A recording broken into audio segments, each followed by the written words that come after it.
नमस्कार दोस्तों। कहानियों की श्रृंखला में आज सुनेंगे सुप्रसिद्ध लेखिका मृदुला गर्ग जी की कहानी एक और विवाह। मृदुला जी की लेखन शैली लीक से हटकर है, जो पाठक को शुरू से अंत तक बांध कर रखती है। लोकप्रियता के साथ उन्हें आलोचनात्मक सराहना भी प्राप्त है। तो आइए सुनते हैं उनकी कहानी एक और विवाह। तो आखिर कोमल जी ने विवाह कर लिया। प्रेम ने सुसज्जित वधू का हाथ दबाते हुए कहा, अजी, यह कोई हमारी तुम्हारी तरह पल्लू पकड़कर किया गया विवाह थोड़े है। प्रेम विवाह है, एकदम अपनी पसंद अपनी इच्छा, एक की उत्कट लालसा। श्रीमती श्रीवास्तव ने कटुता को हंसी से ढकने का निष्फल प्रयास करते हुए कहा, प्रेम विवाह के अलावा द्वेष विवाह कैसा होता है जी? रानी ने कहा और वातावरण में आ रही कटुता हंसी में बह गई। श्रीमती श्रीवास्तव की बात एक तरह से कोमल की कही हुई थी। जब तब वह कॉलेज के स्टाफ रूम में कहा करती थी, मैं व्यवस्थित विवाह में विश्वास नहीं करती। यह विवाह नहीं, जबरदस्ती किसी का पल्लू पकड़ लेना होता है। दो कारणों से ऐसा करने की आवश्यकता पड़ सकती है, आर्थिक अवलंबन की खोज या शारीरिक भूख। पहले की हमें जरूरत नहीं है, और रहा दूसरा, तो उसके लिए विवाह की आवश्यकता नहीं है। बेहतर है मुक्त प्रेम, जो बासी होने पर फेंका जा सकता है। विवाह तब करना चाहिए जब पुरुष को उसके बिना सब अर्थहीन मालूम पड़े और स्त्री उसके बिना भी पूर्ण समर्पण को व्यग्र हो। तभी वास्तविक ऐक्य हो सकता है। चार बहनों के परिवार में कोमल बुद्धिजीवी मानी जाती थी। पिता बुद्धिजीवी तो थे ही, और एक कंपनी के मालिक। नौकर चाकर गाड़ी बंगला से लेकर पुत्र के अभाव में पुत्रियों को उच्च शिक्षा और स्वतंत्र विचार देने में जुटे थे। सब बहनों में कोमल पढ़ने लिखने में तेज थी। स्कूल कॉलेज में हमेशा प्रथम आती रही। साथ ही नाटक, व्याख्यान, विचार गोष्ठी आदि में आगे रहकर उसने राजनीति शास्त्र में पीएचडी कर डाला। अपने विचारों को बिना हिचक स्पष्ट कह देना उसका व्रत था। बुद्धिजीवी होने के नाते उसके विवाह की चिंता माँ पिता को नहीं थी। उनका ख्याल था उसे विवाह में रुचि नहीं होगी। बड़ी और छोटी बहन का सुपात्र देखकर यथासमय विवाह हो गया। कोमल दिल्ली के कॉलेज में लेक्चरर हो गई। पढ़ने लिखने और तर्क में समय बिताने लगी। देखने में कोमल सरस प्रेयसी नारी थी। दुबली पतली देह, गेहुआ रंग, साधारण नाक नक्श पर बड़ी बड़ी रसीली आंखें और भावप्रवण वाणी। लगता यह अपनी आंखों से व्यंग का आवरण हटाकर किसी पुरुष पर टिका दे तो चारों ओर का वातावरण सुरभि बन लुप्त हो जाए। ऐसा ही मधुमास उसकी वाणी में छिपा था, पर सुनने को मिलती थी वही हल्के व्यंग से लिप्त तर्क से बोझिल बातें। एक दिन उसने यह जरूर कहा था, जीवन में हमें सेक्स से ज्यादा रोमांस की खोज होती है, और व्यवस्थित विवाह का अर्थ है रोमांस को तिलांजलि। इस पर रानी ने कहा था, विवाह सभी व्यवस्थित होते हैं, यहाँ बाहरी सज्जा को परख कर और वहां पश्चिम में बाहरी सज्जा में बहकर। सच्चा प्रेम होने से उसे विवाह की अग्नि परीक्षा में न डाला जाए तो अच्छा है। जहां तक अपना सवाल है, मुझे बच्चे चाहिए। बिना विवाह के मिल जाए तो बहुत खूब, वरना विवाह करना ही पड़ेगा। रानी चंचल, आत्मनिर्भर और स्पष्टवादी लड़की थी। पिता थे नहीं, वही माँ और छोटे भाई बहनों का पोषण कर रही थी। इसीलिए 27 वर्ष की होने पर भी विवाह नहीं कर पाई थी। उसका विशेष गुण था हंसना, औरों पर और अपने पर। उसकी बात सुन कोमल मुस्कुरा दी थी। वह बर्ट्रैंड रसेल से सहमत थी कि मातृत्व की भूख स्वतंत्र व्यक्तित्व की स्त्रियों को नहीं होती, कम से कम अनिवार्य रूप से नहीं। अब कोमल दुल्हन बनी बैठी है और बारात के आने का इंतजार कर रही है। उसने सुना रानी कह रही है, जो हीरे की अंगूठी अंगुली में चमक रही है मदन जी का उपहार है। भेंट कहाँ हुई? प्रेम ने पूछा। किसी काम से इनके पिताजी के पास आए थे। कोमल जी वहां विराजमान थी। बस जो आपस में छिड़ी, काम धाम भूल गए। 8 वर्ष अमेरिका रहकर आए हैं। पहले सकुचाए कि भारतीय महिला से कैसे पेश आया जाए। फिर एक दिन रास्ते में भेंट हो गई। कोमल जी ने चाय पीने का सुझाव रख दिया। फिर क्या था, लगूना में बैठकर दिल की कह गए और अगले दिन अंगूठी लेकर हाजिर कि हाँ कहो वरना यहीं बैठा हूं। फंस गई कोमल जी। बात एक तरह से कोमल की कही हुई थी, भाषा रानी की जरूर थी। हाँ, अंगूठी कोमल ने स्वयं खरीदी थी। जब उसकी छोटी बहन की शादी की बातचीत चली तो मां ने कहा एक बार कोमल से भी पूछ लेना चाहिए, 26 पार कर चुकी है। सचमुच कोमल 26 पार कर चुकी थी। रोमांस की प्रतीक्षा बनी हुई थी। तब तक न वह किसी पुरुष की ओर आकर्षित हुई थी, न कोई पुरुष उसकी ओर। क्षणिक रूप से हुए होंगे पर चिंगारी भड़क नहीं पाई थी। अब मां की नजर में सुपात्र जुट गया था। कोमल से उन्होंने कहा लड़का 8 साल अमेरिका रहकर आया है, न्यूक्लियर फिजिसिस्ट है, ट्रॉम्बे में काम कर रहा है, शायद वापस अमेरिका चला जाए, स्वतंत्र विचारों का है, मिलने में क्या आपत्ति है। फिर कुछ सकुचाकर यह भी जोड़ा था, सुंदर है, लंबा चौड़ा। कोमल ने कह दिया था ठीक है, यह सर्कस भी हो जाए। पहली बार उस 30 वर्षीय सुंदर युवक से घर पर भेंट हुई। मदन वाकई आकर्षक था। आकर्षण था पौरुष का, साफ त्वचा, चौड़ा माथा, कांतिमय नेत्र, ठोड़ी के बीच गदगदा सजी संवरी मूछें, भारी काले चमकदार केश और ऊंचा भरा पूरा शरीर। चौड़े माथे पर संवरे भारी केश चेहरे को लावण्य दे रहे थे। सूट के नीचे उसकी मांसपेशियां रह रहकर फड़क उठती थी। कोमल ने देखा और शारीरिक पुलक अनुभव की। चाय पानी हुआ। जैसा वहां से लौटे लोगों के साथ आमतौर पर होता है, बातचीत अमेरिका के बारे में हो रही थी। वहां की जिंदा दिली, यहाँ का आलसीपन, वहां की आधुनिकता, यहाँ की पुरातन भक्ति। बीच बीच में कोमल व्यंग कस देती, पर जो उत्तर मिलता उसमें आवेग कम, परख ज्यादा होती। अच्छा, यहां से लोग अमेरिका जाकर अमेरिकनों की तरह क्यों बोलने लगते हैं? कोमल ने पूछा। मदन का अंग्रेजी उच्चारण अमेरिकन छाप लिए हुए था। शायद इसलिए कि अंग्रेजी हमारी अपनी भाषा नहीं है, हम उसे दूसरों की तरह बोलने की कोशिश करते हैं। जो भी नकल करने को मिल जाए, अंग्रेज या अमेरिकन, मदन ने कहा। यानी जरा ठेस नहीं लगी थी। चाय के बाद कोमल के पिता ने कहा तुम लोग बैठो, हम एक रिसेप्शन में जा रहे हैं, पौने घंटे तक लौट आएंगे। वे और मां चले गए थे। अब उनके पास प्यार कायम करने के लिए पौने घंटे का वक्त था। यूं प्रेम प्रथम दृष्टि में भी होता पाया गया है, कभी कभी आवाजों और तस्वीरों से हो जाता है, कम से कम उपन्यासों में। पर यहां विवाह की नंगी तलवार सिर पर झूल रही थी। प्रेम का दिखावा कठिन था। बातचीत में वह हल्कापन और बहाव नहीं आया जो आकस्मिक मिलन होने पर अनायास आ जाता है और शारीरिक आकर्षण की धरती सहज प्रेम उपजा देती है। उन दोनों की बातें उसी पुराने ढर्रे पर चलती गईं। रह रहकर कोमल की आंखें मदन के काले केशों से उसकी पिंडलियों पर फिसल जाती थी। वापस मुख पर निगाह ले जाने पर वह अपनी गोद में उसके घने बालों का स्पर्श महसूस कर उठती और सिहर जाती। फिर अपने को फटकार कर बातचीत का बौद्धिक स्तर बनाए रखने का प्रयत्न करती। आप अमेरिका वापस क्यों जाना चाहते हैं? जिंदा रहने के लिए पैसा और सेक्स ही क्या सब कुछ है?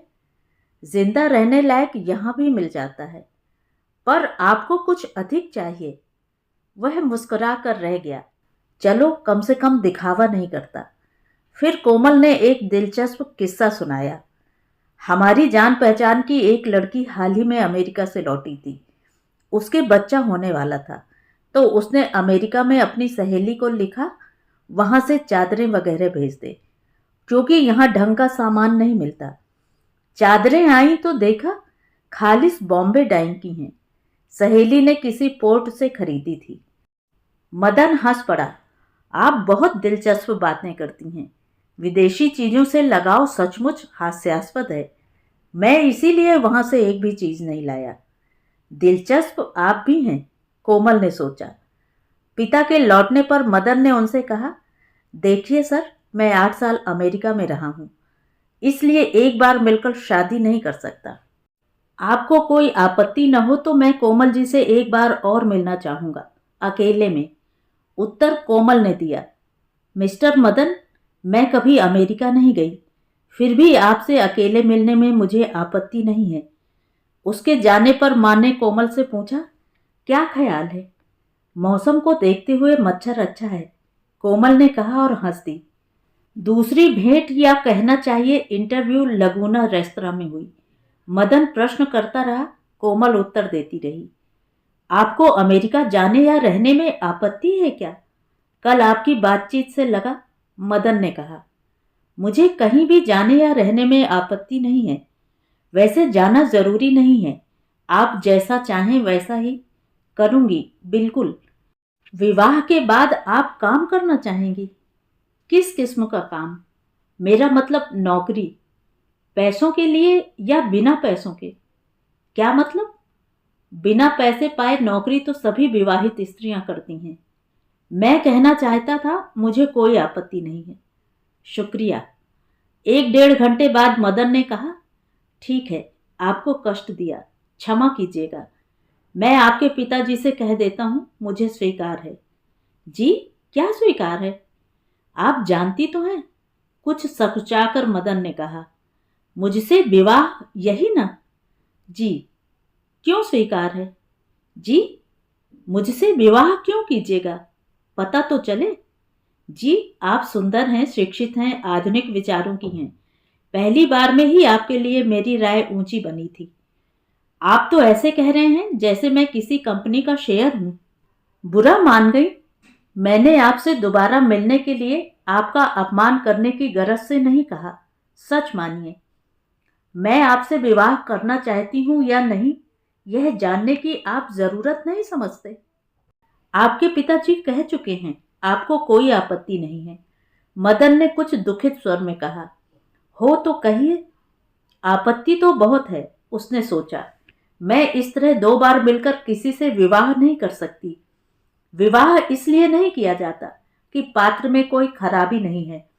विवाह किया जाता है क्योंकि खराबी रहने पर भी वही पसंद है, वही चाहिए।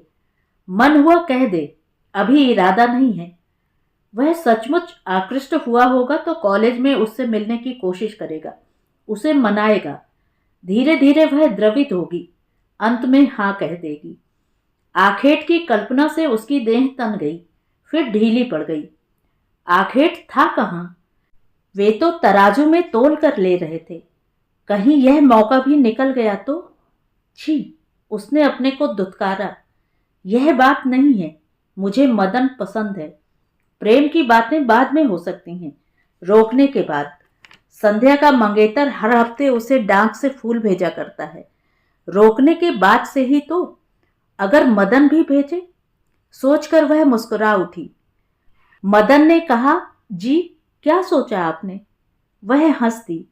मुझे कोई आपत्ति नहीं है। वहां से उठने लगे तो कुछ झिझक कर यह भी कह गई, कल मेरा कॉलेज 1 बजे तक है।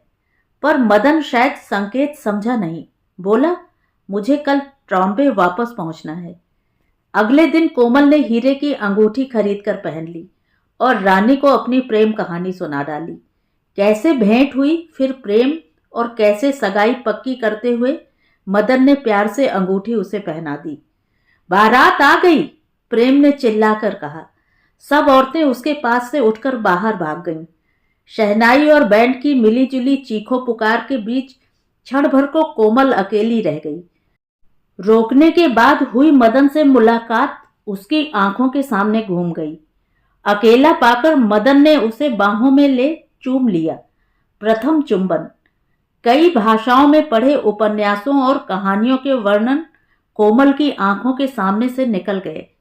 वसंत समीर का झोंका, अशोक वन में भ्रमरों की गुंजार, कलिका का अनायास प्रस्फुटन, घुंघरुओं की झनकार, ऐसा कुछ महसूस नहीं हुआ। बस इच्छा हुई कि जोर लगाकर उसे परे धकेल दे। उसने हाथों से मुख ढांप लिया।